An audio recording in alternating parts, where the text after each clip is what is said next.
मेरे प्यारे दर्शकों को दीपक चौरसिया का नमस्कार। मैं एक बार फिर हाजिर हूं न्यूज नेशन पर आपके सबसे पसंदीदा डिबेट शो देश की बहस के साथ। अटक से लेकर कटक और कश्मीर से लेकर कन्याकुमारी तक देश में जो सबसे बड़ा मुद्दा होता है उसमें हम आपकी राय जानकर चुनते हैं देश की बहस का विषय। बहस की दशा और दिशा भी आपके माध्यम से तय होती है। यही नहीं, शो में आप और हमारे एक्सपर्ट पैनल मंच को साझा करते हैं और देश में हो रही सबसे बड़ी हलचल पर बेबाकी से अपनी बात रखते हैं। तो आइए शुरू करें देश की बहस हमारे मेहमानों और माननीय जनता के साथ। आज आपने देश की बहस का जो मुद्दा तय किया है वो है एक देश तो क्या लव जिहाद पर एक कानून हो। इसे 75% लोगों ने वोट देकर देश की बहस का मुद्दा बनाना चाहा है। पिछले 4 महीने में 40 से ज्यादा लव जिहाद के मामले सामने आए और कई बेटियों को अपनी जान से हाथ धोना पड़ा तो कई परिवारों की बेटियों को धोखे से धर्म परिवर्तन के दर्द को झेलना पड़ा। ऐसे में न्यूज नेशन पर हमने देश की बहस में लगातार लव जिहाद की सच्चाई को सबके सामने रखा है। अब कई राज्य कानून बनाए जाने की प्रक्रिया को तेज कर चुके हैं ताकि लव जिहाद की आड़ में होने वाले क्राइम पर अपराधी बचकर ना जा सके और पीड़ित को न्याय मिल सके। इसी कड़ी में यूपी सरकार ने अध्यादेश मंजूर भी कर दिया, जबकि मध्य प्रदेश, हरियाणा समेत कई राज्य सरकारें जल्द ही लव जिहाद पर नकेल कसने के लिए कानून लाने की तैयारी में है, जबकि सेक्युलर खेमा समेत कई लोगों को इस कानून से ऐतराज है। दूसरी ओर लव जिहाद के शिकार हुए लोग कानून बनने की बात से राहत महसूस कर रहे हैं। आपको पता होगा हैदराबाद में क्या हुआ, दलित बेटी के साथ कैसे मार दिया गया जब वो अपनी शादी की बात करने गई थी। आपको एक किस्सा याद होगा कि आप उसके हक की आवाज उठाने के लिए आपकी एकेडमी बाहर निकली। आपके सबसे पसंदीदा शो देश की बहस ने लगातार लव जिहाद की सच्चाई को दुनिया के सामने रखा है और अब देश की राज्य सरकारें लव जिहाद पर बेहद गंभीर हो चुकी हैं। यूपी सरकार ने तो मामले की गंभीरता को देखते हुए इस पर अध्यादेश भी पारित कर दिया है ताकि जल्द ही कानून लागू हो सके। तो यह लोगों को पता चलना चाहिए कि छल और प्रपंच से, धोखाधड़ी से, किसी को गुमराह करके, अपना नाम छिपा करके, अपना धर्म छिपा करके जो धोखा देने का अब तक काम होता रहा है वो आगे नहीं होने पाएगा। उसके लिए कानून का शिकंजा तैयार हो। लेकिन कानून का कांटा किसी को चुभा है तो सबसे ज्यादा मशहूर शायर मुनव्वर राणा जैसे सेक्युलरों को। मोहब्बत में पहचान बताई जाती है, अगर मोहब्बत में पहचान बताई नहीं जाती तो उसको आप रेप केस रखें, लव जिहाद न रखें आप। जबकि यूपी के बाद अब मध्य प्रदेश और हरियाणा सरकार ने भी कानून बनाने की तैयारी शुरू कर दी है। इसमें सहयोग करने वालों को भी सजा का प्रावधान किया गया है। कोई भी दबाव डाल के, भय से, लालच देकर धर्म परिवर्तन नहीं करा सकता। हरियाणा में सख्त कानून बनाने पर प्रक्रिया हमने जारी कर रखी है। शीघ्र ही हरियाणा में भी ये कानून बनाया जाएगा। लेकिन इसके विरोध में भी स्वर उठे हैं। हमें कोई ऐसी खास चीज नहीं नजर आती सिवाय इसके कि वो कन्वर्जन पर रोक लगाना चाहते हैं इनडायरेक्टली। किसी को अंधेरे में रखकर धर्म परिवर्तन, धोखा देकर धर्म परिवर्तन, ये तो पहले से ही। हालांकि इस मामले में याचिकाकर्ता अश्विनी उपाध्याय ठोस कानून बनाने की अपील कर रहे हैं। 9 राज्यों में हिंदू पहले ही माइनॉरिटी हो चुके हैं। अगर हम अब भी लव जिहाद और धर्मांतरण के खिलाफ राष्ट्रीय स्तर पे कानून नहीं बनाएंगे तो आने वाले टाइम में हिंदू और कई राज्यों में माइनॉरिटी हो जाएंगे। देश की बहस में चर्चा है कि अलग अलग राज्यों में धर्मांतरण का धोखा देने वालों और लव जिहाद करने वालों को कानून ही सबक सिखाए। इसलिए लव जिहाद के खिलाफ एक देश एक कानून जैसे न्याय व्यवस्था ज्यादा प्रभावी हो सकती है।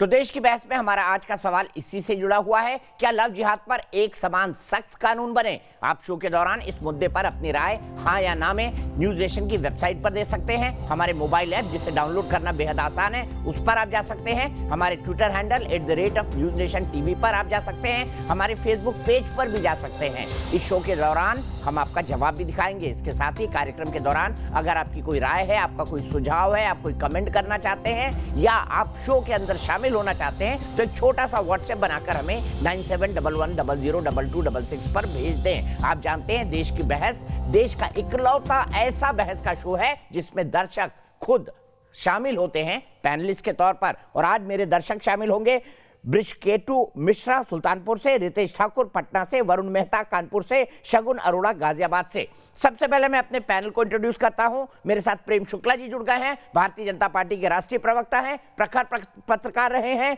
मेरे साथ विनोद बंसल जी जुड़ गए हैं, नेशनल स्पोक्स पर्सन है विश्व हिंदू परिषद के। मेरे साथ डॉक्टर शोएब जमई जुड़ गए हैं, प्रेसिडेंट है इंडियन मुस्लिम फाउंडेशन के। मेरे साथ मौलाना अली कादरी हैं, चेयरमैन सीरत उन नबी स्वास एकेडमी हैदराबाद के। मेरे साथ यशिका हैं जो कि लव जिहाद की एक विक्टिम है। थोड़ी देर में मेरे साथ अनुराग भदौरिया सपा से जुड़ेंगे। अनुराग भदौरिया जी जुड़ गए हैं मेरे साथ, और साथ ही साथ सदगुरु श्री रितेश्वर महाराज हिंदू धर्म गुरु है, मेरे साथ वृंदावन से जुड़ेंगे, जिन्होंने लव जिहाद पर काफी काम किया है। सबसे पहले यशिका के पास चलूंगा।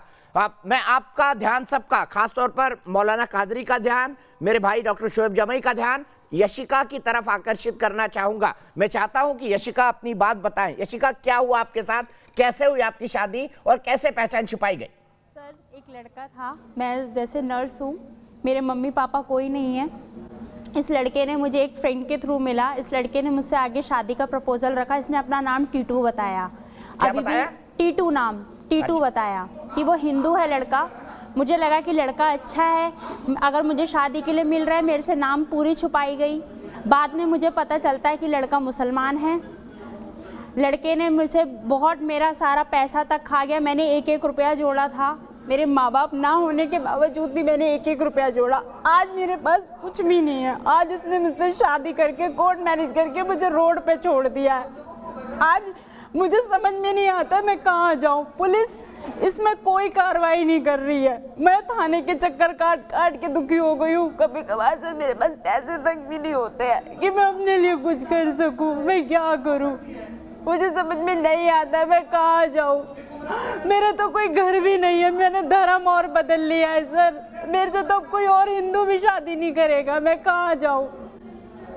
आपको क्या बताया उसने? आपने पूछा नहीं आपने मुझसे अपना धर्म क्यों छुपाया? तब क्या जवाब था टीटू का? इसने बोला कि सब लोग मुसलमानों को बुरा बुरा कहते हैं, बट मुसलमान ऐसे हैं नहीं, मुसलमान बहुत अच्छे हैं, तुम ऐसे मत समझो। मैंने कहा जब ये मेरा शारीरिक शोषण भी करा, इसने मेरा हर चीज़ से मुझे कर दिया, फिर मुझे बाद में समझौता करके इसके घर में रहना पड़ा। जब मैं घर में रही तो इन्होंने मुझे मारना पीटना शुरू करा। इनकी मम्मी ने मेरी गर्दन तक दबाई। 1 महीना रखने के बाद मुझे घर से निकाल दिया। 17 जुलाई 2020 को मेरी शादी हुई। अगस्त में मैंने पुलिस में कंप्लेंट लिखवाई कि मेरे ससुराल वाले मुझे घर में नहीं घुसने दे रहे हैं, मुझे घर में मारा पीटी कर रहे हैं, बट मेरी वहाँ पे किसी ने कोई सुनवाई नहीं करी। थाने वालों ने नॉर्मल सी धाराएँ लगा दी, दहेज लेके मारा पीटी तक ले। उस लड़के ने वहाँ से बेल करवा ली। मेरे पास इतना भी पैसा नहीं है कि मैं कोई वकील कर पाऊँ जो मैं उनके लिए आगे केस लड़ पाऊँ। आज मैं आप लोगों के पास आई हूँ कि प्लीज़ मेरी सुन लो, वरना आज तो मेरी खबर आ रही है, मैं आज आपके सामने लाइव बैठी हूँ, वरना कल को मेरी यही आप न्यूज़ चलाना कि मैं मर दी, उन लोगों ने मुझे मार दिया, मेरी जान तक को खतरा है, मुझे धमकियाँ मिलती है, वो मुझे मार भी सकते हैं। मैं अकेली रहती हूँ, मेरे पास कोई सहारा नहीं है, मैं कहाँ जाऊँ, कोई भी नहीं है।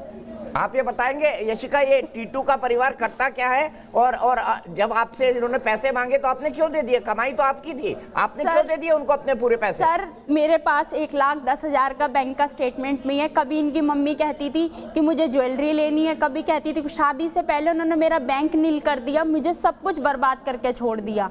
अभी अपने बेटे की दूसरी जगह शादी की प्लानिंग कर रहे हैं मुझे हटा के। मुझे बताइए, जब आपको उसने कहा कि वो इस्लाम का है, इस्लाम से जुड़ा हुआ है, मुसलमान है, उसने अपनी पहचान छुपाई थी, तो आपने पूछा कि आपने पहचान क्यों छुपाई थी, और सर, क्या मैं हिंदू रह के आपसे शादी नहीं कर सकती? सर, इन्होंने मुझे डांट के चुप करा दिया। अब आप ये बताइए, मुझे परिवार चाहिए था, मुझे फैमिली चाहिए थी। मैंने जब मुझे ये पहचान पता चली, मैं क्या करती? मैं चुपचाप से इनके घर में रहने लगी। इनकी सब चीज़ें, मुझे सिर्फ परिवार चाहिए था।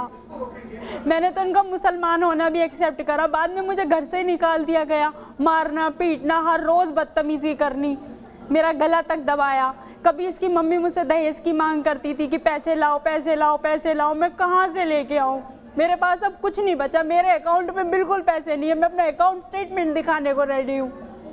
अच्छा यशिका, ये भी बताइए, जब उसने कहा मुसलमान बुरे नहीं होते, आप मुसलमान बन जाओ, किस संदर्भ में उसने बात कही थी? सर, इनके घर वालों ने मुझे कंटिन्यूसली मेरे पे दबाव डाला कि आप नमाज़ पढ़ो। सर, मुझे नमाज नहीं आती समझ में, मैं हिंदू हूँ, मुझे नमाज समझ में नहीं आती। मैंने इनको बोला तो इन लोगों ने मेरे संग बदतमीज़ी करनी शुरू करी घर में। मुझे घर से निकाल दिया गया, मेरा नाम बदल दिया गया आलिया रिजवी। यशिका सिंह से मेरा नाम आलिया रिजवी रख दिया गया यशिका सिंह से।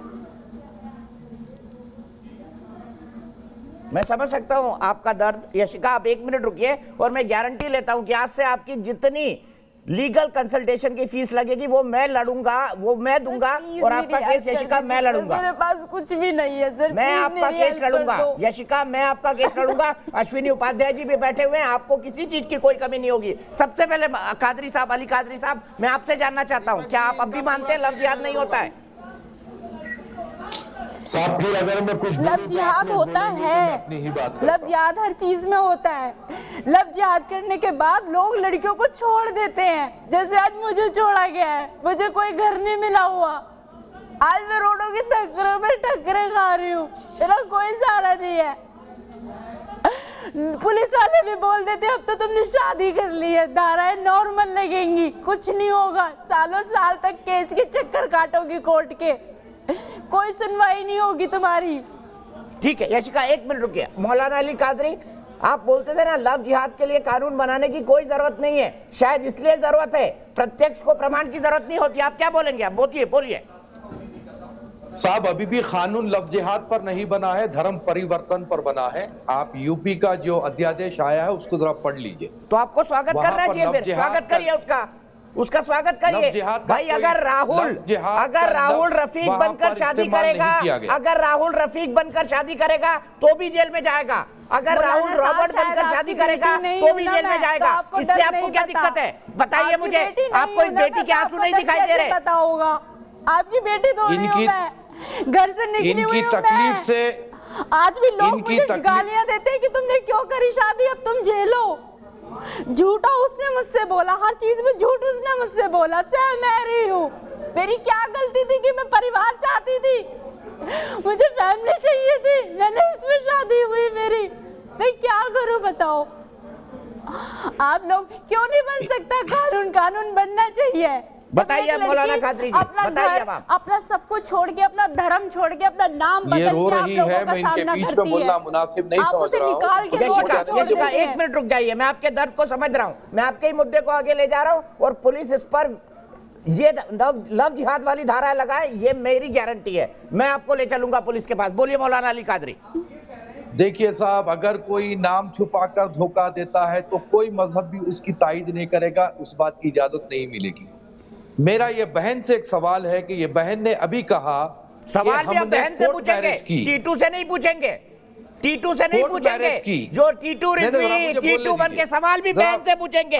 शर्म आनी चाहिए मौलाना अली कादरी, माफ कीजिएगा इन शब्दों का इस्तेमाल कर रहा हूँ, सवाल भी आप बहन से पूछेंगे जो रो रही है, आपको उसी को विक्टिम बनाएंगे आप, ये आपकी टेंडेंसी है। आपको शर्म नहीं है, आप बेशरम हो गए हैं। आप सर बेशरम कौन है? ये नेशनल टेलीविजन पर पूरा देश देख रहा है, एक बच्ची रो रही है, उससे सवाल पूछ रहे। आप लोगों ने आपको टीटू रिजवी की गलती नहीं दिखती? फसाद बर्पा किया है, कुछ जिहाद को डिफेंस करते हैं टीवी पे बैठ के। शोएब भाई, आप भी बहन से सवाल पूछेंगे। दीपक जी कहा ना, जिहादी कई तरीके के होते हैं, कोई लफ्ज जिहाद करते हैं, अगर यशिका को इंसाफ दिलाना को आप देश को बांटना कहेंगे तो मैं वो भी मानने को राजी हूँ, लेकिन यशिका को मुझे कर रहा हूँ, अगर उसने वो लड़के ने अपने आप को हिंदू बताया, कोर्ट मैरिज हुआ, तो उस वक्त उसके सर्टिफिकेट, उसका नाम, उसका आधार क्या चीज से पेश हुआ? उस वक्त क्या नहीं मालूम हुआ कि ये मुसलमान है? मुझे उस वक्त मालूम हुआ, बिल्कुल मालूम हुआ, जब तक मेरा इस्तेमाल कर दिया गया था, मेरा शोषण किया था उसने, मुझे बर्बाद कर दिया था उसने, मैं क्या करती आप बताओ? गंदी हरकतों की हम तायद कभी नहीं करेंगे। क्या शादी करने के बाद लड़की को छोड़ दिया जाता है? उसको यकीनन सजा देना चाहिए। तब भी आप सवाल इस बहन से ही पूछेंगे, तब भी आप सवाल इस बेटी से ही पूछेंगे। विनोद बंसल जी, फिर प्रेम शुक्ला जी पूछेंगे, और आपका सर झुकाना अनुराग भदौरिया जी बनता है। क्या शादी के बाद लड़की को छोड़ दो, घर से निकाल दो, उसे मारा पीटो, ये सही है? ये कहाँ का न्याय है? आप मुझे बताइए। हम कभी तायद नहीं करेंगे उस बात की। अगर किसी महिला पर जुल्म होता है, अरे आप क्या तो 3 तलाक बोल के अभी तक निकाल देते थे? क्या बात कर रहे हैं कादरी जी? आप क्या तो तलाक बोल के निकाल देते थे? आप क्या बात कर रहे हैं? महिला पे जुल्म की बात कर रहे हैं। विनोद बंसल जी, फिर प्रेम शुक्ला जी। दौरी के नाम पर महिला को जान से मार दिया जाता, उसके लिए भी सबसे सख्त कानून बना इस देश में। आपको ये भी पता है मौलाना अली कादरी, और डावरी हिंदू में है तो मुसलमानों में भी। विनोद बंसल जी, अमल का होता, दीपक जी मौलाना साहब शायद आज मैं आपको कितनी जिंदा ऐसी दिख रही हूँ हिंदू तो आप मेरे से महिलाएं सवाल हैं कर रहे जो हैं। डौरी की भेंट चढ़ गई। कभी सर, अभी जाकर यशिका उनको की बात का पूछे जवाब दीजिए। मुंह में अगर दही आज जम मैं गया है जिंदा आपके। हूँ, मैं आप आपसे बेटी से ही सवाल तो आप पूछ रहे मेरे से सवाल विनोद कर रहे अंकल जी हैं। जल्दी मेरी कुछ नहीं लाश जवाब होती दीजिए, तो क्या प्रेम मुझसे शुक्ला यही जी के सवाल पास जाना है। करते? मुझे मार दीपक दिया जी, जाता, मुझे धमकियां आज दी गई, मुझे याशिका गर्दन की दबाई बातों गई पे मेरी। बीच में बोलने की हिम्मत नहीं हो रही। उस वक्त वास्तव में कहाँ थे आप लोग? आज ये बेटी याशिका जिस तरह से आपने डिबेट में बिठाई है, इसकी बातों को लेकर के मेरे कंठ में से आवाज नहीं निकल रही। वास्तव में आज मैं इतना चाहती तो शर्म मैं आनी चेहरा चाहिए। छुपा के आती, बट मैं ये इतना- चेहरा दिखाने आई हूँ क्योंकि मेरी जिंदगी बर्बाद हो चुकी है पूरी तरह।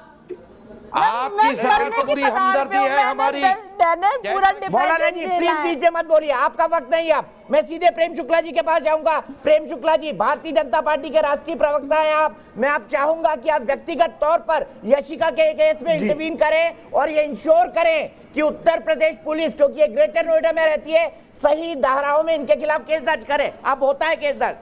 लोग बोलते थे ना इस कानून की जरूरत नहीं, हमारा आईपीसी काफी है, शायद इसलिए इस कानून की जरूरत निश्चित तौर पर जो लॉ जिहाद के जिहादियों के खिलाफ, देखिए लॉ जिहाद का जीवंत उदाहरण यशिका सिंह का मामला, इस बहन के साथ, इस बेटी के साथ जिस तरह से छल पूर्वक, बल पूर्वक ठगी करके इसके जीवन को बर्बाद किया और बर्बाद करने वालों को दंड का भागी बनाना, यह हमारा एक नागरिक के रूप में दायित्व है और निश्चित तौर पर इस दायित्व का निर्वाह करने में कोई संकोच नहीं होगा।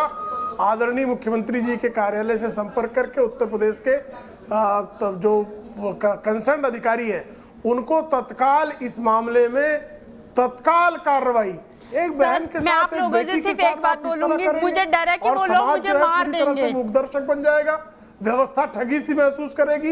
ये बिल्कुल स्वीकार्य नहीं है। इस यशिका सिंह को न्याय दिलाना हिंदुस्तान का राष्ट्रीय दायित्व है। सामान्य नागरिक को जिस तरह से छल कर किया जा रहा है, एक सामाजिक मनोवृत्ति जिसके पीछे है, एक सामाजिक मनोवृत्ति को राजनीतिक आकाओं ने जिस तरह से संरक्षण दे रखा है और इस संरक्षण का जो दुष्परिणाम हम सब भोग रहे हैं, ये संतरास है कि एक लड़की को टीटू बनकर कोई आता है, ठगता है, शारीरिक शोषण करता है, आर्थिक शोषण करता है और उसको अकेले छोड़कर, और अभी ये बहन रो रही है कि इसकी जान को खतरा है और उसके बाद व्यवस्था पूरी तरह से लचर है। सर वो मुझे इस लचरता पर शर्मिंदा हूं मैं, इस लचरता पर शर्मिंदा होना चाहिए पूरी उत्तर प्रदेश की यशिका में व्यवस्था को और तत्काल इसको न्याय सुनिश्चित किया जाना चाहिए और यह न्याय सुनिश्चित करने के लिए लॉजिकल कंक्लूजन तक ले जाऊंगा। ये मेरा आपसे वादा है, हर तरह से फालतू बातें नहीं करता करना, यह इस समय का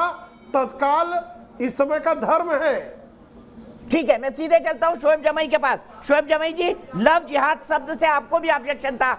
जिहाद शब्द लव में जोड़ना मैं भी ठीक नहीं मानता, लेकिन मुझे बताइए जिहाद के नाम पर जब आतंकवाद हो रहा है दसियों सालों से, उस पर तो आप लोग खामोश रहते हैं। इस बहन के आंसू पर क्या बोलेंगे अब आप? या आप भी मौलाना अली कादरी की तरह इससे ही सवाल पूछेंगे, टीटू रिजवी से नहीं?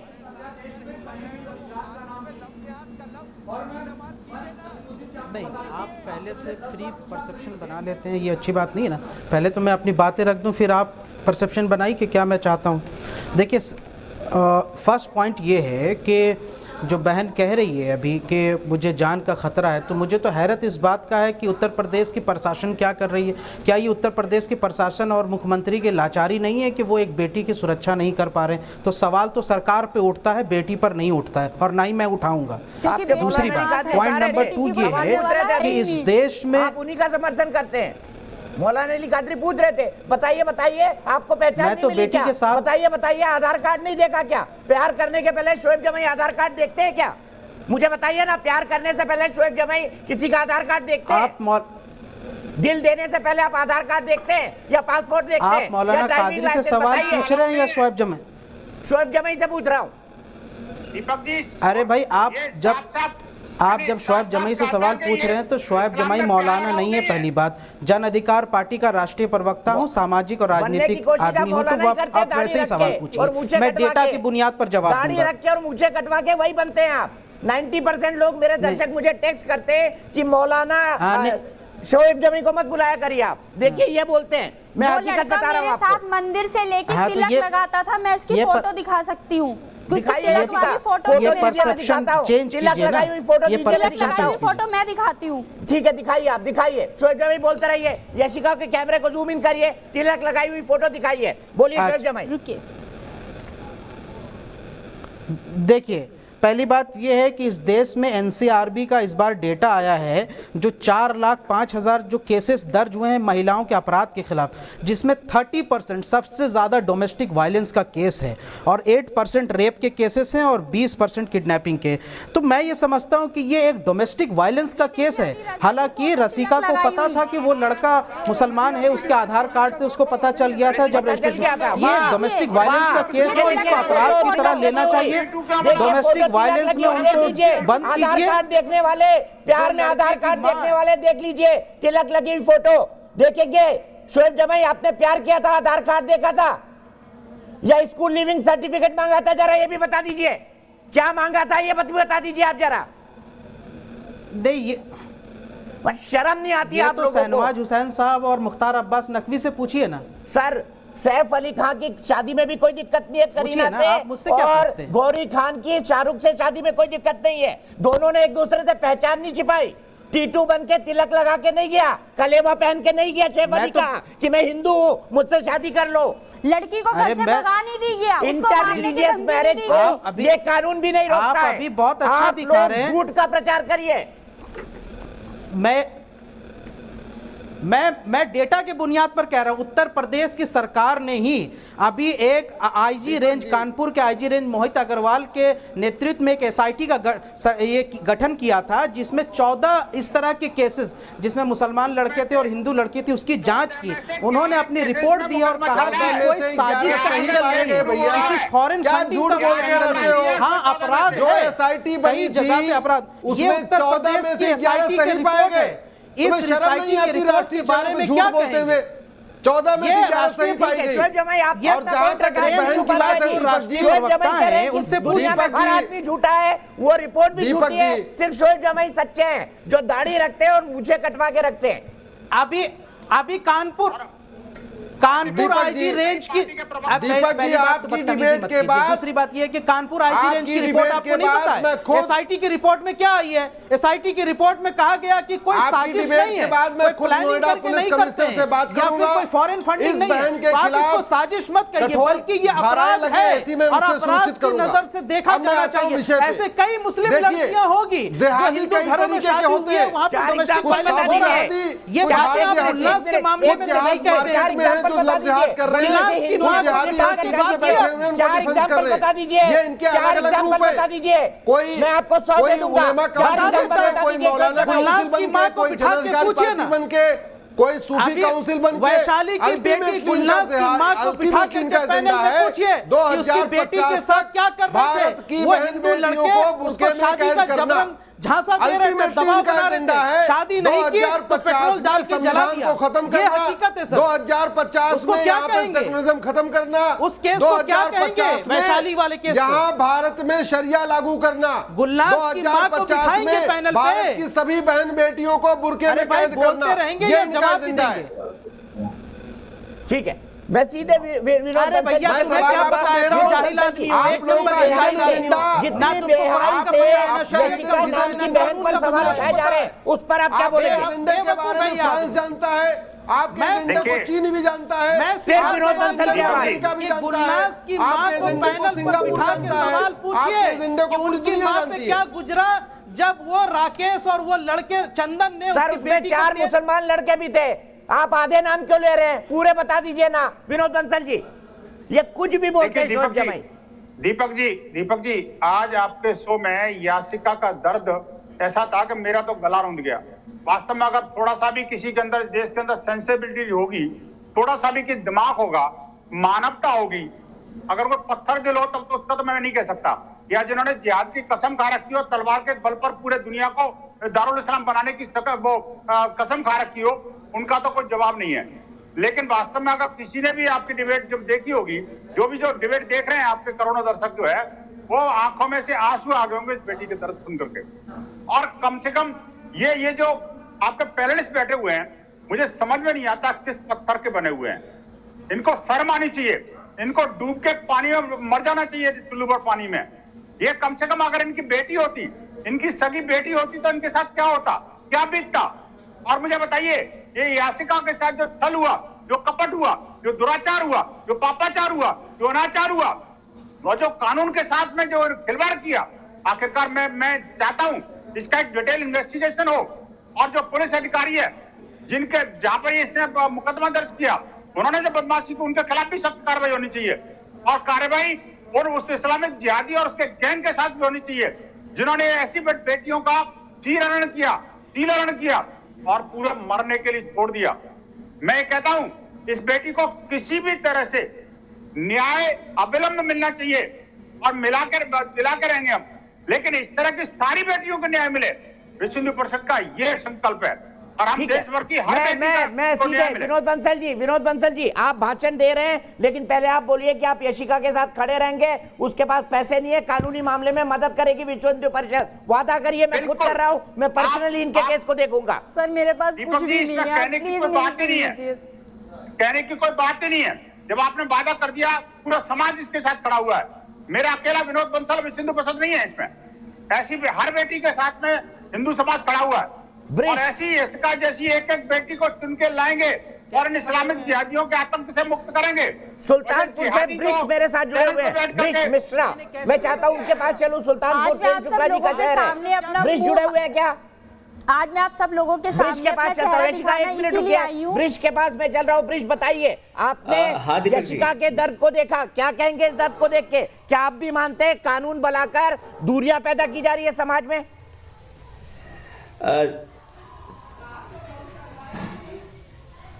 बिल्कुल नहीं। हमारे माननीय मुख्यमंत्री जी ने जो ये कानून बनाया है दीपक जी, वो सराहनीय है और उसकी बहुत जरूरत है हमारे प्रदेश को, हमारे देश को।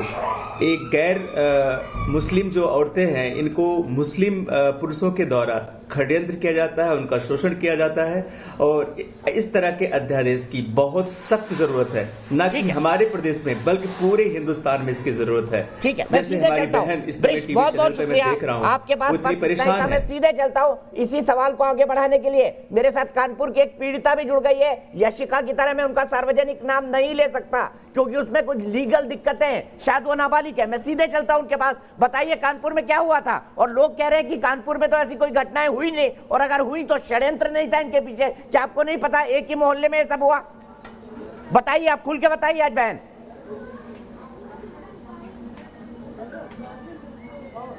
सर अगर ये षड्यंत्र नहीं था तो आप ये बताइए जी, ये जिस लड़के ने मेरे साथ किया है, शिबू अली ने, इसके घर में खाने तक को पैसे नहीं है। लेकिन आज को जब ये केस चल रहा है, क्योंकि इसने शुरू से मुझ पर प्रेशर डाला है कि धर्म परिवर्तन करें।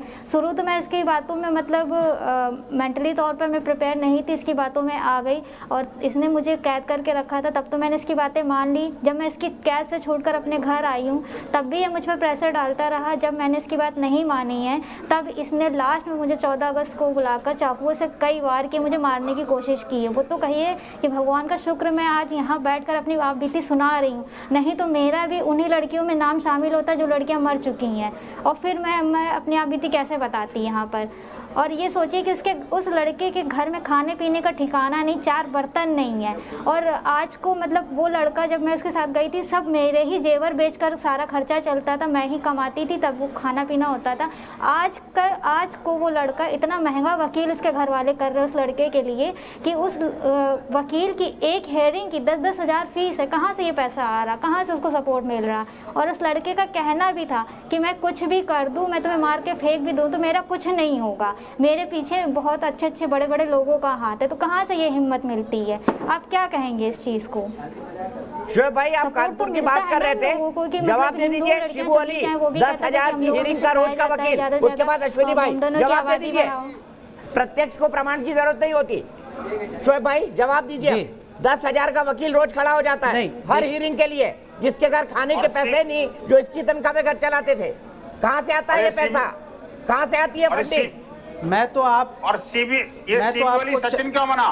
मैं तो आपको चैलेंज कर रहा हूं कि आप कानपुर रेंज के आईजी मोहित अग्रवाल को बिठा के पूछिए क्या उनकी एसआईटी ने जो जांच की थी उस रिपोर्ट में उन्होंने यही तो कहा है कि कोई साजिश का एंगल नहीं है, किसी फॉरेन फंडिंग नहीं है।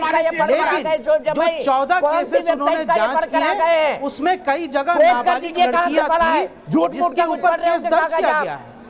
बता दीजिए ना कहाँ लिखा है। आप भैया कानपुर रेंज के आईजी मोहित को लाइन पर लाइए, कानपुर रेंज के आईजी मोहित को लाइन पर लाइए। शोएब जमाई इनको कोट कर रहे हैं, अगर गलत कोट कर रहे हैं वो भी साफ आना चाहिए। अश्विनी उपाध्याय जी जनसत्ता सर मैं आ रहा हूँ मैं ले रहा हूँ की रिपोर्ट है। अश्विनी उपाध्याय जी लीजिए, जनसत्ता की रिपोर्ट है 24 नवंबर की। जनसत्ता और इंडियन एक्सप्रेस ने छापा है 24 नवंबर 2000। बहुत बड़ी साजिश। अरे सुनो भाई, ओए जनसत्ता वाले दाढ़ी वाले सुनो, ओए सुनो दाढ़ी वाले सुनो, बहुत बोल लिए। अरे बदतमीज दीपक जी, एक बहुत बड़ी इंटरनेशनल साजिश चल रही है भारत में सनातन धर्म को खत्म करने की। नहीं करो ये सनातन धर्म को खत्म करने की बहुत बड़ी साजिश चल रही है। नहीं करो, तमीज से बात करो, हो गए लिख के बात करो। जाहिल जैसा सब कुछ लुटा चुकी है, जाहिल जैसा बात नहीं बर्दाश्त करो। अरे कहां का जाहिल बैठा लिया दीपक जी आपने? इतना ये कहां का आतंकवादी आपने बैठा लिया? ये कौन आतंकवादी बैठा हुआ है दीपक जी? ये कौन सा आतंकवादी आ गया? ये क्या कर रहे हैं दीपक जी? ये कहां ऐसे मक्कार को हटाइए। ये कहां का जंगली बैठा है दीपक जी? मक्कार को डिबेट से हटाइए।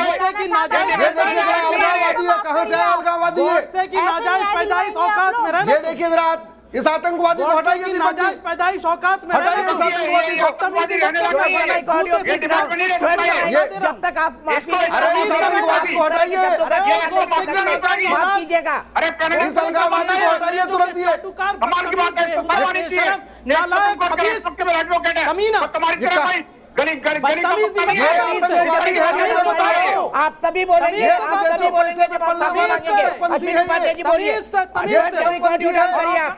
गालियों का इस्तेमाल कर रहे हैं नेशनल टेलीविजन पर, अपने आप को डॉक्टर और इंटेलेक्चुअल बताते हैं। शोएब जमाई की क्या जवाब देंगे? अश्विनी उपाध्याय जी बताइए। शोएब जमाई जी बस हो गया। दीपक जी शोएब जमाई को माफी मांगनी पड़ेगी इसमें जी। जब तक वो माफी नहीं मांगेंगे उनका ऑडियो नहीं अब होगा। बोलिए। उनके बारे में इस तरह की बदतमीज भाषा का प्रयोग कर रहा है।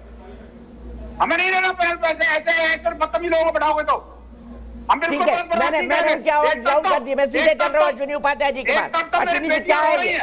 और दूसरी तरफ ये धमकी दे रहा है, आतंकवाद दिखा रहा है, आतंकवादी है ये। दीपक कैसे देश बता? दीपक जी मैं पूरी जिम्मेदारी के साथ कहता हूँ, मैं पूरी जिम्मेदारी के साथ कहता हूँ, भारत के 9 राज्यों में कुछ भी कीजिए आप तब तक एयर पे नहीं जाएंगे। अश्विनी उपाध्याय जी बोलिए आप, फिर मैं मौलाना कादरी जी के पास जाऊंगा। दीपक जी पूरी दुनिया से इन्होंने सनातन को खत्म कर दिया। 58 देशों में जहां सनातन धर्म चल रहा था आज वहां पे नमाजें पढ़ी जा रही हैं। भारत के भी 9 राज्यों में इन्होंने सनातन धर्म को खत्म कर दिया। 9 राज्यों में हिंदू माइनॉरिटी हो गए। अब जो 20-22 राज्य में बचे हुए हैं पूरी इनकी प्लानिंग चल रही है और 2 प्लानिंग है, एक जनसंख्या विस्फोट, दूसरा धर्मांतरण। मैं आपको दिल्ली में आपको रोहिंग्या कॉलोनी में ले चलता हूं, बांग्लादेशी घुसपैठियों की कॉलोनी में ले चलता हूं। एक रोहिंग्या 15 से 20 बच्चे पैदा कर रहे, एक बांग्लादेशी 15 से 20 बच्चे पैदा कर रहे। ये इनकी एक साजिश चल रही है। इनको पता है एक बार हमारी वोट की ताकत बढ़ जाएगी, ये हम संविधान भी खत्म कर देंगे, हम यहां से सेकुलरिज्म भी खत्म कर देंगे और हम फिर तलवार के बल पे, सत्ता के बल पे, शासन के बल पे मजबूर कर देंगे या तो भारत छोड़ के चले जाए या तो इस्लाम कबूल कर ले। ये इनकी साजिश चल रही है कि 2050 में भारत में शरिया लागू करना है। करते हैं प्रेम शुक्ला जी, अश्विनी उपाध्याय जी कह रहे हैं आपकी पार्टी क्या आपके नेता की इस बात को सही मानती है? विनोद जी मैं 1 मिनट आ रहा हूं आपके पास। देखिए अश्विनी उपाध्याय जी जो बात करें उनके पास अनुभव होगा और हर किसी को अपना अनुभव जो है प्रकट करने का अधिकार है।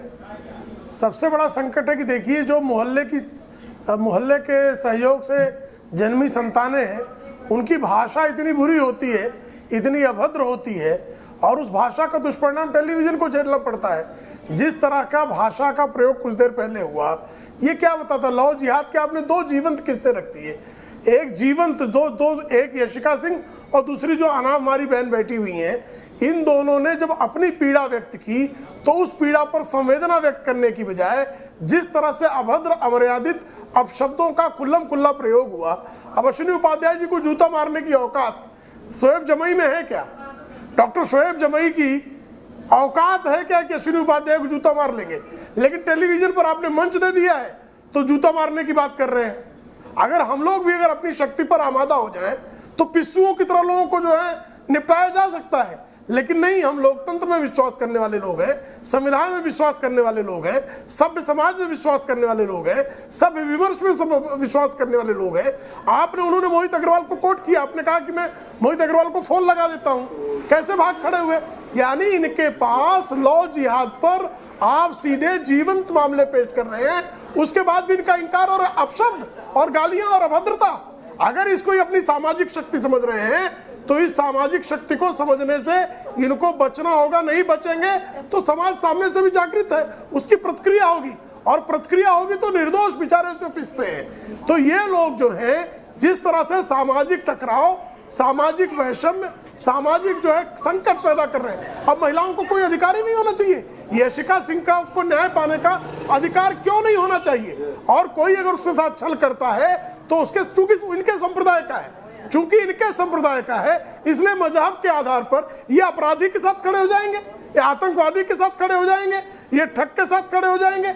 लेकिन न्याय जिसके साथ खड़ा है, निर्दोष जो है, जिसके साथ समाज ने खड़ा होना चाहिए, उसके साथ नहीं खड़े होंगे। ठीक है, और उस पर जो है वो सब इंटेलेक्चुअल कहलाएंगे। और हम पत्रकार, हम बड़े लोग, आप जैसे लोग जिनको इस्लामिक स्कॉलर कहते हैं, लोगों को भ्रम होता है ये विद्वान होंगे। ये विद्वान नहीं है, ये तो जहालत की जो है जीवंत प्रतिमूर्ति है। ठीक है, मौलाना अली कादरी जी, आपने दो यहाँ पर एग्जाम्पल देखे, कानपुर की बहन का भी देख लिया। अब कुछ कहना चाहेंगे? क्या आपके विचारों में कोई परिवर्तन आया है? क्या इनको भी आधार कार्ड लव करना था या पासपोर्ट? देखिए दीपक जी, जिस लड़की के साथ ज्यादती हुई, जुल्म हुआ, यकीनन हम उसके साथ हैं। आप जिस तरीके से अभी कहा ना कि उसको जो कानूनी इमदाद देंगे, मैं आपसे वादा कर रहा हूं, जो कोई भी महिला पर जुल्म हुआ है, एकेडमी की जानिब से मैं तैयार हूं पूरी कानूनी इमदाद देने के लिए। और एक बात ये कहूंगा कि आप शोएब जमाई का ऑडियो बंद कर दो, उनको जिहादियों को पैसा देना बंद कर दो, उसके लिए सपोर्ट देना बंद कर दो, उनको मस्जिदों में प्रतिषेध करना बंद कर दो, उनको पैसा देना बंद कर दो, उन जिहादियों को लीगल एड देना बंद कर दो, उन जिहादियों को कम से कम बहन बेटियों के इज्जत के साथ खिलवाड़ करने से बाज आए। ये सिखाइए कुछ कुरान की सोच अच्छी आए तो अगर हो एक बात तो उनको समझा दो। विनोद भाई, हमें कोई पैसा नहीं चाहिए, मेरी बहनों को कोई लीगल एड नहीं चाहिए। आपके जैसे लोगों की लीगल एड जो है वो भी खतरनाक होगी। मौलाना, हमें किसी तरह की लीगल एड की जरूरत नहीं है। अपने जिहादियों को समझा लो, नहीं तो उनका अंत समय निश्चित है। याद रखना, मैं आपको चैलेंज कर रहा हूँ, आज मैं चैलेंज कर रहा हूँ, या तो अपने इस्लामिक जिहादियों को, इस लिहाज में बात मत करिए, आप लोग बैठे इस लिहाज में बात मत करिए। लेकिन मौलाना अली कादरी, मुझे अफसोस इस बात का है, जब बेटी बहन यशिका ने अपनी कहानी सुनाई, अपनी दुख भरी कहानी सुनाई, तो आप टीटू रिजवी पर सवाल नहीं कर रहे थे, आप सवाल यशिका पर कर रहे थे। मुझे इस बात का दुख है। इसी बीच में मेरे साथ सदगुरु श्री रितेश्वर महाराज जुड़ गए हैं, जो लव जिहाद पर काफी काम कर चुके हैं, उनका भी वर्णन लेंगे। शोएब जमाई, आप माफी मांग लेगा मन बना लीजिए। मैं सीधे रितेश ठाकुर के पास पटना चलता हूँ। रितेश, क्या कहेंगे इन दोनों बहनों की बात सुनकर?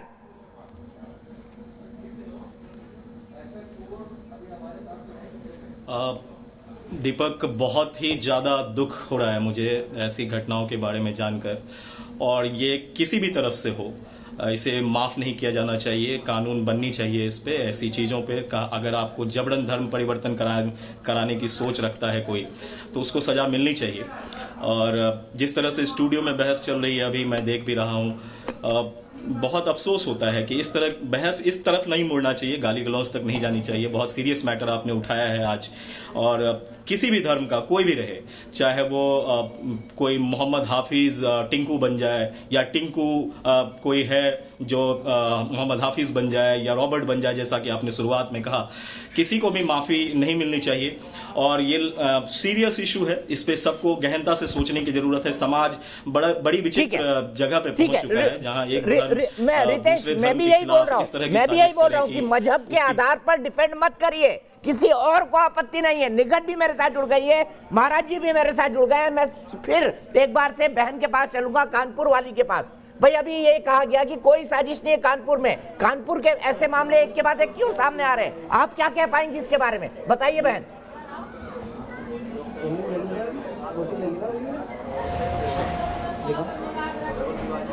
सर अगर देखिए, मुझे तो शुरू में नहीं पता था कि ये क्या चीज़ हुई है मेरे साथ। मैंने तो मतलब जब शुरू से तो इसने मुझे टॉर्चर किया है, फिजिकली मेंटली पूरी तरह से टॉर्चर किया। मैं किसी तरह फिर भी अपने घर वालों के पास वापस आ गई हूँ, क्योंकि ऐसे केसों में ये होता है कि लड़कियों के घर वाले तो सपोर्ट करते नहीं हैं, तो मेन उन लड़कों को बल यही मिलता है कि इसका कोई कुछ नहीं है। जब तक मैं इसकी बात मानती रही, इसके कहने पर चलती रही, तब तक तो ठीक रहा। और जहाँ मैं आर्ग्यूमेंट करती थी तो हमेशा मुझे मारा पीटा जाता था। कई बार मतलब इतना मारा इन लोगों ने, इसके घर वालों ने, ज़बरदस्ती मुझसे नमाजें पढ़ाई गई हैं, बुर्का पहना कर ले जाया गया, मुझे कहीं भी जाना होता था, गाय का भैंसे का मीट खिलाया गया। तो ये चीज़ें क्या है, ज़बरदस्ती प्रेशर डालते थे कि धर्म परिवर्तन करो। अगर मैं बात नहीं मानती थी तो मारपीट होती थी। जब तक इसकी बात मानी तो ठीक है।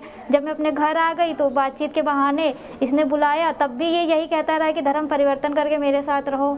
अब मैंने तब भी आर्ग्यूमेंट किया, तो इसने लास्ट में जब कोई रास्ता नहीं दिखा कि अब ये इसकी बातों में मैं आऊँगी नहीं, तो इसने लास्ट में मुझे चाकुओं से मारना स्टार्ट कर दिया। ये मार के मुझे फेंक देता। मतलब इन लोगों का होता ही है कि जब तक अगर लड़की बात मानती है तो ठीक है, अगर जहाँ लड़की अपनी तरफ से सोचना शुरू करती है तो या तो उन लड़कियों को मार के ये लोग फेंक देते हैं कि, और या फिर ये कहीं बेच देते हैं, या फिर उन लड़कियों को गलत धंधे पे बिठा देते हैं। मेरे साथ भी यही इसने किया। वो तो कहिए कि प्रशासन तुरंत वहाँ पर पहुँच गई। मैंने आवाज़ दी 2 लड़कों को, लड़कों ने पुलिस वालों को बुलाया, प्रशासन ने तुरंत एक्शन लिया और तुरंत की तुरंत इसकी गिरफ्तारी हो गई।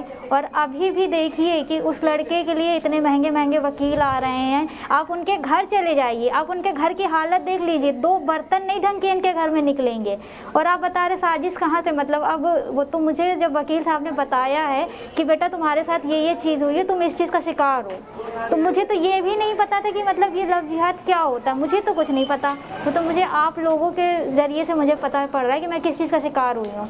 मुझे तो यही लगा कि हाँ, मतलब मेरे साथ धोखा हुआ है, मुझे जान से मारने की कोशिश की गई है। वो तो जब मैं हॉस्पिटल से 1 महीने बाद आई हूँ, तब भी मेरी हिम्मत नहीं थी कि मैं अपनी आप बीती बताऊँ। मुझे तो जब आप मीडिया वालों का सपोर्ट मिला है, मेरे वकील साहब ने सपोर्ट दिया कि बेटा अपनी आप बीती आप रखो, ताकि आगे चलकर जो लड़कियाँ हैं ये करने से पहले सोचें। और जब तक मतलब मैं बोलूँगी नहीं, मैं अपनी आप बीती जिंदा हूँ तो मैं अपनी आप बीती बता रही हूँ, वरना मैं मर गई होती तो किसी को ये भी ना पता होता कि क्या हुआ है।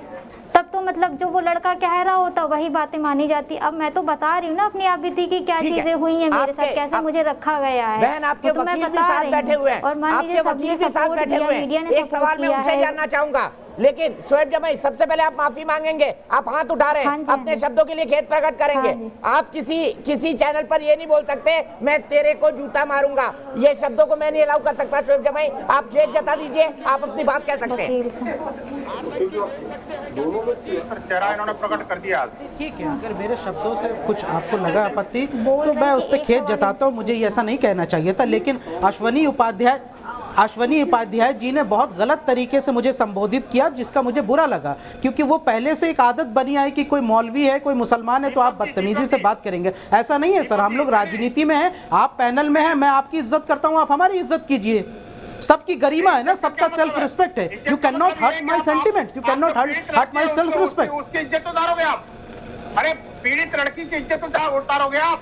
दूसरी बात, पीड़ित लड़की, फिर यही बात बीच में बोल रहे हैं।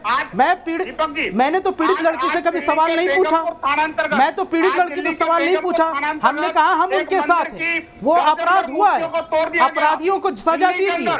जिन्होंने दोनों जो केसेस आप लेके आए हैं उनको सजा दीजिए जिन लड़कों ने ऐसा किया है। मैं तो उनके साथ नहीं खड़ा था, लेकिन कानपुर रेंज की एसआईटी जांच जो हुई इस पर हमने पूछा आज मोहित अग्रवाल से खाने के पैसे नहीं है। विनोद बंसल जी एक मिनट, शिबू जिसने उनके ऊपर जानलेवा हमला किया, जिसके चलते वो 1 महीने अस्पताल में रही, उनके पास 4 बर्तन नहीं है, खाने के पैसे नहीं है, उनकी तनख्वाह पे घर चलता था, लेकिन अब 10-10 हजार की एक हियरिंग के वकील जा रहे हैं। ये पैसा कहां से आ रहा है शोएब जमाई, बताइए ना, कौन चंदा कर रहा है इनके लिए? फिर इसे लव जिहाद ना कहा जाए तो क्या कहा जाए? मैं कह रहा हूं इतनी देर से कि मोहित अग्रवाल जी को फोन लगाइए।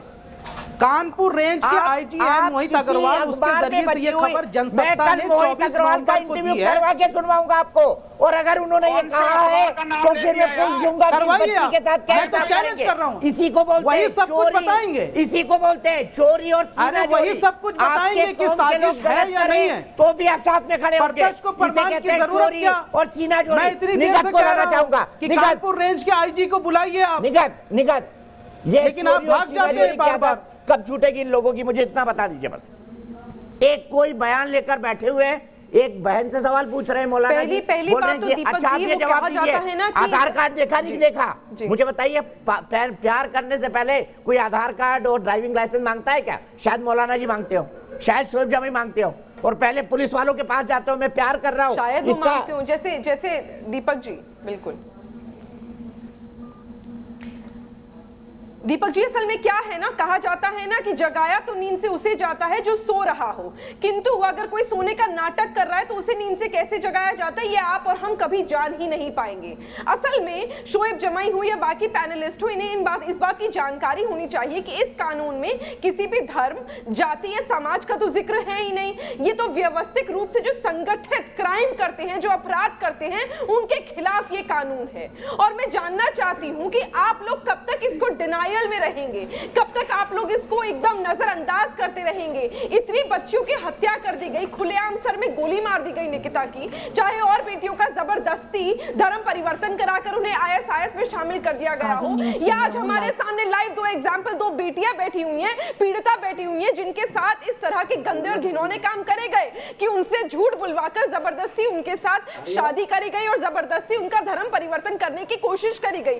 कब तक हम इसे नजरअंदाज करते रहेंगे? दरअसल कोई भी कानून बनाना है या किसी भी अपराध को जड़ से खत्म करना है तो हमें उसको एक्सेप्ट करना पड़ेगा कि ये एक बहुत बड़ी चुनौती है हमारे हिंदुस्तान में। ये बहुत बड़ा घिनौना काम हमारे हिंदुस्तान में हो रहा है, और एक तरह से एक कुछ तरह के ऐसे जो लोग हैं जो जिहाद करना चाहते हैं, और अलग अलग तरह के जिहाद है।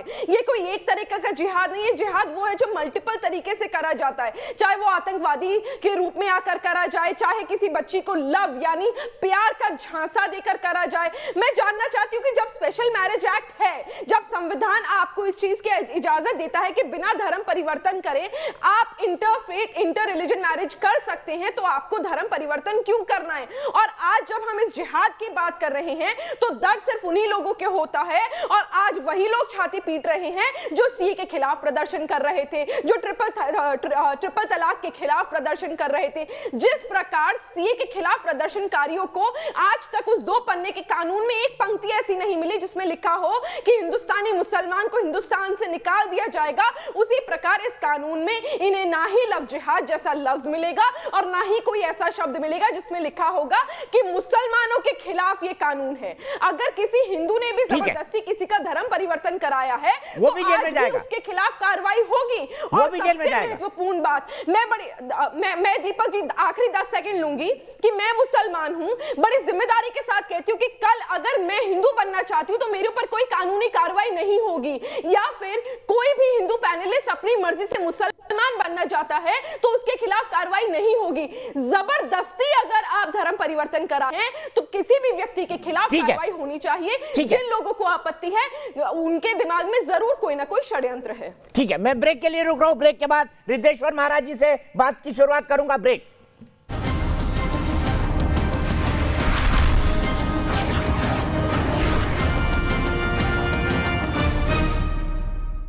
तो तो देश की बहस में हम बात कर रहे हैं लव जिहाद पर आए उत्तर प्रदेश सरकार के अध्यादेश की। यह अध्यादेश किसी भी धर्म की बात नहीं करता और कानून में अगर कोई हिंदू मुस्लिम बनकर शादी करता है या मुस्लिम हिंदू बनकर धोखे से शादी करता है या ईसाई हिंदू बनकर धोखे से शादी करता है या हिंदू ईसाई बनकर धोखे से शादी करता है, सभी के लिए सजा का प्रावधान है। तो सवाल ये, इसका विरोध क्यों? वरुण मेहता हमारे साथ जुड़ेंगे कानपुर से, उनको जोड़ा जाए उससे पहले पैनल को इंट्रोड्यूस कर देता हूं। प्रेम शुक्ला जी मेरे साथ है, मेरे साथ डॉक्टर शुएब जमाई हैं, मेरे साथ मौलाना अली कादरी हैं, मेरे साथ कानपुर से एक विक्टिम है यशिका, वो भी एक लव जिहाद के विक्टिम है। सदगुरु श्री रितेश्वर महाराज जी मेरे साथ हैं। सबसे पहले महाराज जी मैं आपके पास आना चाहूंगा, सबसे पहले आपसे जानना चाहूंगा, आपने इन दो बेटियों का दर्द देखा, क्या कहना चाहेंगे रितेश्वर जी महाराज आज?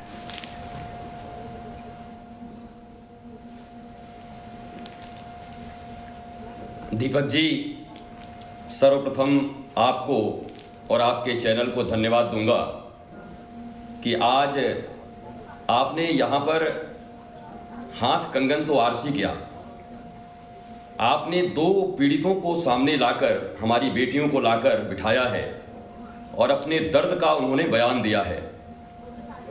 ये कोई कोर्ट नहीं है, लेकिन देश की 100 करोड़ जनता देख रही है कि इन दो बेटियों की हालत कैसी है और ये नेशनल टेलीविजन पे कह रही हैं कि मेरे जान को भी खतरा है। इनके दर्द को सुनने के बाद भी अगर इस कानून के बनने से किसी को दर्द हो रहा हो, तब तो ये कहा जा सकता है कि शायद वो नींद में नहीं है, बल्कि जगे हुए सोए होने का नाटक कर रहे हैं। मैं दीपक चौरसिया जी आपका धन्यवाद करता हूं, मैं पहली बार आपके चैनल पर आया हूं, कि इस तरीके से एक बहस जहां पर विक्टिम भी मौजूद हैं, किसी से पूछने की जरूरत नहीं, कहीं से पढ़ने की जरूरत नहीं, किसी आंकड़े की जरूरत नहीं, वो सामने दोनों बेटियां हैं और दोनों अपने दर्द का बयान कर रही हैं। और ये लव जिहाद, धर्मांतरण कानून, इन पर बहस हो सकता है कि लव जिहाद बोले ना बोले, पता नहीं किन किन मुद्दों में भटका दिया जाता है, लेकिन वो बेटियां जो सामने खड़ा होकर रो रही हैं बैठकर, क्या भारत देश के एक नागरिक होने के कारण, साधु मैं बाद में हूं, भारत का नागरिक पहले हूं, मां भारती का संतान पहले हूं, क्या हम सबों का यह दायित्व तो नहीं है कि इन डरी हुई बेटियों को और इन बेटियों के साथ जो छलावा हुआ है, जो धोखा हुआ है, इसके लिए हम सब मिलकर इन्हें न्याय देने के लिए, दिलाने के लिए एक साथ खड़े हों। बिल्कुल सही कहा महाराज की परिकल्पना बस एक ही है, जहां निःशुल्क और अविलंब न्याय मिले उसी को राम राज्य कहते हैं। जहां निःशुल्क और उत्तम शिक्षा मिले वही राम राज्य है। जहां निःशुल्क और उत्तम चिकित्सा मिले वही राम राज्य है। और आज अगर किसी प्रदेश में ऐसा कानून आया है कि इन बेटियों को न्याय मिलेगा, तो हम सबको अपने हृदय से धन्यवाद देना चाहिए उस सरकार को जिसने ऐसे कानून को बनाया है, और पूरे देश में ये कानून बनना चाहिए। ठीक है, मैं सीधे यशिका के पास चलता हूं महाराज जी, मैं चाहता हूं आप उसकी बात सुने। यशिका, मैं आपसे जानना चाहता हूं, अभी कई लोग सवाल उठा रहे थे कि भाई आपने आधार कार्ड नहीं देखा, आपने उसके बारे आइडेंटिटी पता नहीं की, क्या आप प्यार करने से पहले आधार कार्ड देखते हैं क्या आप व्यक्ति को वैसे नहीं मानते जैसे वो सामने दिखाई दे रहा है टीका लगा के?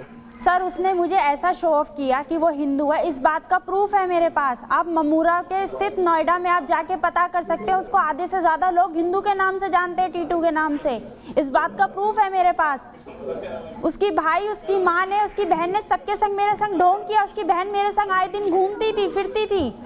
मुझे उसके घर वालों ने बिल्कुल परिवार जैसा माहौल दिया, बेटी बना के रखने की बात कही। बाद में शादी हुई, धर्म बदला, मुझसे पैसों की डिमांड करी, मांगा, मारा, मेरी गर्दन तक दबाई दी गई।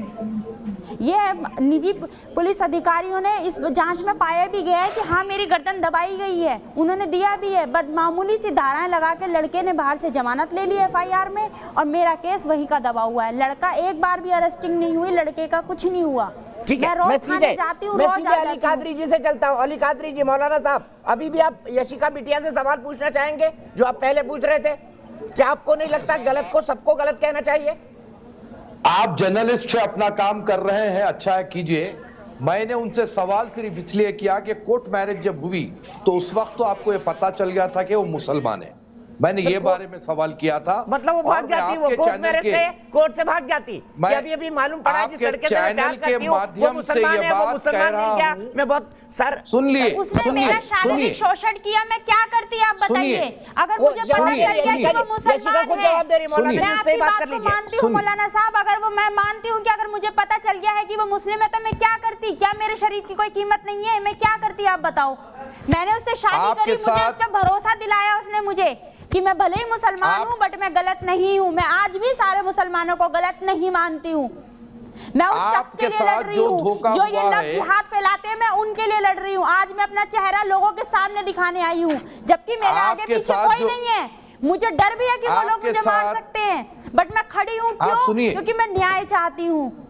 आप सुनिए, आपके साथ जो धोखा हुआ है हम कतई उसकी तायीद नहीं करेंगे। उसने लेकिन ऐसे लोगों को बचाने के लिए कुछ भी उठपटांग आर्गुमेंट आप गढ़ेंगे। वो मेरी जिंदगी पर ऐसे लोगों को बचाने के लिए आप उससे सवाल पूछेंगे कि आपने आधार कार्ड नहीं देखा शादी के टाइम, निकट क्या कहेंगे ऐसी मानसिकता को? 30 सेकंड आपका निकट और 30 सेकंड विनोद बंसल जी का, फिर कंक्लूडिंग कमेंट शुक्ला जी के पास।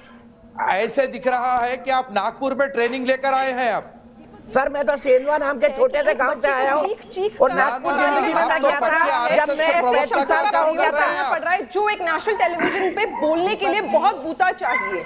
ये बच्ची अपने साथ जो उसके साथ अन्याय हुआ है वो सब बता रही है और खुलेआम उसको मजबूरन बताना पड़ रहा है कि उसके साथ शारीरिक शोषण हुआ है और उसके बावजूद कादरी साहब और तमाम वो पैनल यहाँ पर बैठकर लव जिहाद को तूलते जा रहे हैं, तारीफें करे जा रहे हैं और बटोरे जा रहे हैं। उस साजिश को जो मुफ्ती आई है खत्म करने की बात नहीं कर रहे हैं। एक बेटी रो रही है, बिलख रही है और आज भी ये लोग इस बात को एक्सेप्ट करने को तैयार नहीं है कि लव जिहाद हमारी देश में, हमारे पूरे वर्ल्ड में एग्जिस्ट करता है।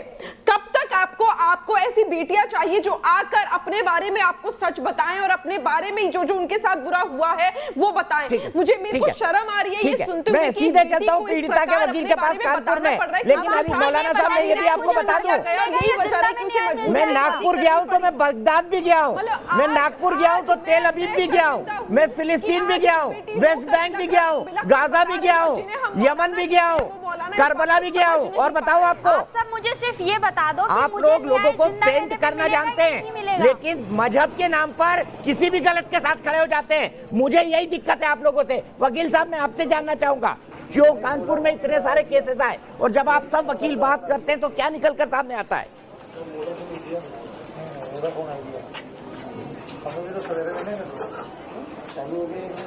दीपक जी सबसे पहले तो मैं आपका और न्यूज नेशन का तहे दिल से शुक्रिया अदा करता हूं जिसने इन पीड़िताओं का साथ दिया और आज पीड़िताओं के अंदर इतनी हिम्मत आई कि वो अपनी बात रख सकती हैं। दीपक जी सबसे पहले तो मैं मौलाना साहब की बात का जवाब देना चाह रहा हूं कि वो कह रहे थे कि हाई कोर्ट में लड़की को दिखा नहीं था कि वो हिंदू है या मुसलमान है। दीपक जी सुन रहे हैं आप मुझे? जी जी बिल्कुल, बोलिए, आप बोलिए, बिंदास बोलते जाइए। दीपक जी सुन पा रहे हैं आप मुझे? हाँ हाँ बोलते जाइए भाई, सुन रहे हैं आपको। जैसा कि मौलाना साहब ने अभी कहा कि लड़कियों को पता नहीं चला कि वो इलाहाबाद में हाई कोर्ट में हिंदू या मुस्लिम, तो मौलाना साहब को मैं जवाब देना चाहता हूं कि पीड़िताओं के पीछे कोई ना कोई मजबूरी रही होगी। जैसे कि मेरी पीड़िता की बच्ची को उसने किडनैप करके रखा हुआ था और उसने कहा था अगर तुमने सिग्नेचर नहीं करे तो तुम्हारी बेटी को मैं मार दूंगा। तो उसमें मौलाना साहब को जवाब मिल जाएगा कि लड़की ने अगर वहां सिग्नेचर करे तो किसी दबाव में आगे करे होंगे, ना कि अपनी राजू खुशी करे होंगे। ठीक है, मैं विनोद बंसल जी के पास जाऊंगा। विनोद बंसल जी, समस्या का लोग अंत नहीं पाना चाहते या समस्या को देखकर आंख बंद किए रहना चाहते हैं? आप क्या कहेंगे? 30 सेकंड आपके, 30 सेकंड शोएब जमाई के, फिर कमेंट प्रेम शुक्ला जी का। दीपक जी, ये इस्लामिक जिहादियों के हौसले इतने बढ़ गए हैं कि आज देश की राजधानी के अंदर गत रात को बेगमपुर थानांतर्गत एक मंदिर के ऊपर हमला किया इन्होंने और दर्जन भर मूर्तियों को बेहेडेड कर दिया। आप देखिए कितना बड़ा दुस्साहस है इन लोगों का देश की राजधानी के अंदर, और इस तरह की घटना घट जाती है। और ये सारे के सारे जो है एक पीड़ित महिला से पीड़ित बेटी के साथ में इस तरह के प्रश्न करते हैं। इनको शर्म आनी चाहिए। अरे कम से कम इनको डूब के पानी में डूब के मर जाना चाहिए। ये पैगंबर मोहम्मद का कार्टून फ्रांस में बनता है, जिस पैगंबर मोहम्मद को आज तक किसी ने देखा नहीं, कोई उसको जानता नहीं, ठीक है विनोद जी, मैं यही रुकूंगा और डिटेल में नहीं जाऊंगा, छोड़ दो नहीं। उसके बाद प्रेम शुक्ला हमारे मंदिरों के ऊपर इस तरह के हमले होते हैं, चुप रहते हैं। मस्जिद में बिहार को जलाया दीपक गया जी। हिंदू आतंकियों की जानिब से। दीपक जी मुझे आपने वक्त दिया है, बिहार के अंदर, प्लीज किसी का ऑडियो नहीं, मुझे कंक्लूड करना है। देखिए मेरी और मेरी पार्टी का स्टैंड बहुत क्लियर है कि अगर बेटियों के साथ इस तरह के जुल्म हो रहे हैं, चाहे डोमेस्टिक वायलेंस हो या नाम छिपाकर यहां से शादी करना हो या फिर रेप हो, इसको लगाम लगाने के लिए जो कानून लाना है लाइए, मुझे आपत्ति नहीं है। लेकिन इसके नाम पर किसी धर्म, किसी कम्युनिटी को आप बदनाम करते हैं, टारगेट करते हैं, या उसके सेंटिमेंट्स के साथ आप कहते हैं कि ये इस तरह से जिहाद कर रहे हैं या इनके धर्म में ये ऐतराजकुन बात है और इस पर आपत्ति रहेगी। दूसरी बात, अभी प्रेम शुक्ला जी ने कहा कि वो आपत्तिजनक मुसलमानों के लिए कहा कि ये मोहल्ले के सहयोग, क्या मैं इसके लिए गुफाक पुत्र कहूं, क्या मैं इनके लिए आश्रम पुत्र कहूं तो अच्छा लगेगा, या आश्रम के सहयोग से ये उपजे में है ऐसा कहूं तो अच्छा लगेगा? आप इन पर आपत्ति नहीं जताते, मुझे समझ नहीं आ रहा है बड़े लिखे आदमी एक डॉक्टर को क्या हो गया है। इस पर देखिए, इसी को कहते हैं कट्टर बनना, इसी को कहते हैं जिहादी बनना। प्रेम शुक्ला जी देखिए, चाहूंगा आज मैं चाहता हूं आज बीजेपी के प्रवक्ता के तौर पर नहीं, एक वरिष्ठ पत्रकार के तौर पर इस बहस का समापन देख लीजिए। अब आप इनकी भाषा, इनका संस्कार, इनके गुण इसी से सिद्ध होता है। आप ये जिस समाज का प्रतिनिधित्व, जो व्यक्ति प्रतिनिधित्व करता है, जो जिस समाज का प्रतिनिधित्व करता है, उसकी भाषा, उसका बिहेवियर। अब जब लोग जिहादी ही किसी समाज का प्रतिनिधित्व करेंगे और जिहाद के समर्थन में इस तरह से लंपट भाषा का प्रयोग करने वाले, गली छाप भाषा का प्रयोग करने वाले, गलीज भाषा का प्रयोग करने वाले जब किसी समाज का रिप्रेजेंटेशन करने लगेंगे और ऊपर से कहेंगे हम डॉक्टर हैं, न फलाना, न स्कॉलर हैं, न ढिमका हैं। अरे आप सामान्य मनुष्य भी हैं क्या? आप में सामान्य संवेदनाएं भी जीवित जागृत हैं क्या? आप पहले मनुष्य तो हो जाइए, फिर आपका जाति, धर्म, गोत्र, पंथ आपका सिद्ध हो जाएगा।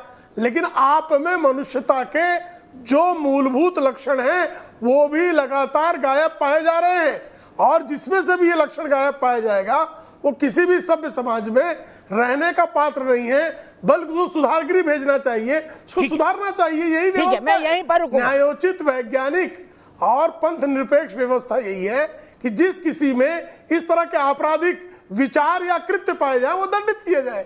ठीक है, माफ कीजिएगा, आज लव जिहाद पर एक सख्त कानून हो। लोग क्या बोलते हैं, 98% देश की बहस के दर्शक हाँ बोलते हैं। मैं आज देश की बहस के दर्शकों से एक अपील करना चाहूंगा, और मेरी अपील यह है कि यशिका के लिए न्याय की लड़ाई मैं आज से लड़ना शुरू कर रहा हूं, और देश की बहस के मेरे दर्शक अगर चाहें तो इस लड़ाई में मेरे साथ शामिल हो सकते हैं, आप जुड़ सकते हैं, क्योंकि यशिका को इंसाफ दिलाना हमारा और हमारे चैनल का मुख्य मकसद है। यशिका और कानपुर की बिटिया, मैं दोनों को साधुवाद देता हूं कि एक अन्याय के खिलाफ लड़ने के लिए आप खड़े हुए हैं, और अन्याय के खिलाफ लड़ना ही सबसे बड़ा धर्म एक इंसान का होना चाहिए। फिलहाल एक ब्रेक, लेकिन ब्रेक के बाद भी न्यूज नेशन पर खबरों का सिलसिला लगातार जारी है।